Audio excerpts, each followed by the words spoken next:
I've always been a kleptomaniac. It's not that I was lazy or anything, I was just bored. Stolen goods were always more interesting to me. I could just look at whatever it was and relive the exciting memory of the theft itself.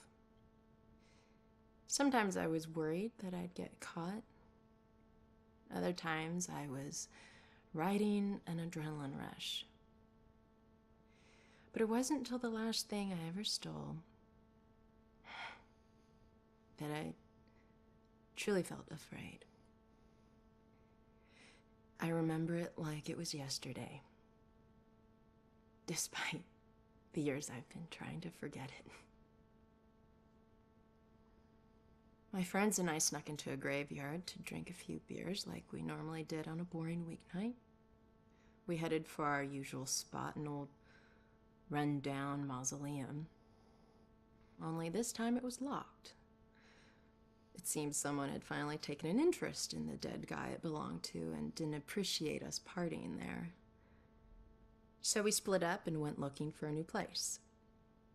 Finally, I found another mausoleum, and one of its walls had begun to crumble away, but I squeezed through. The inside looked the same as all the others, except for one thing.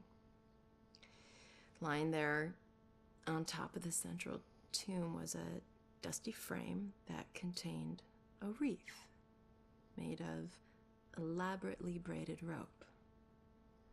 Knowing that antiques were valuable, I took it.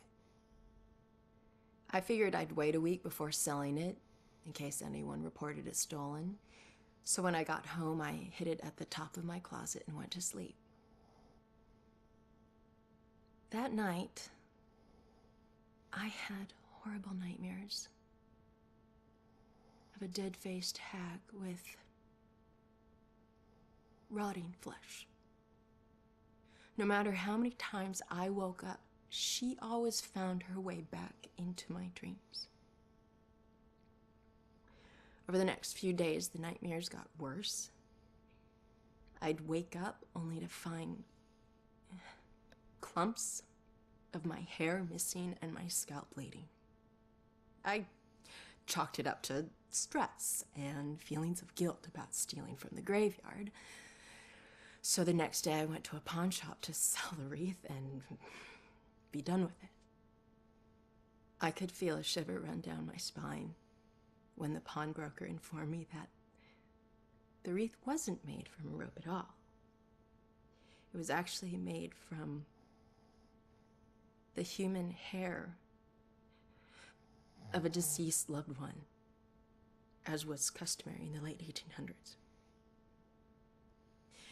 I wanted the nightmares to stop, so I sold it to him. Unfortunately, it didn't work that way. Now, I spend my time trying to track it down, hoping to return it so I can finally get some sleep.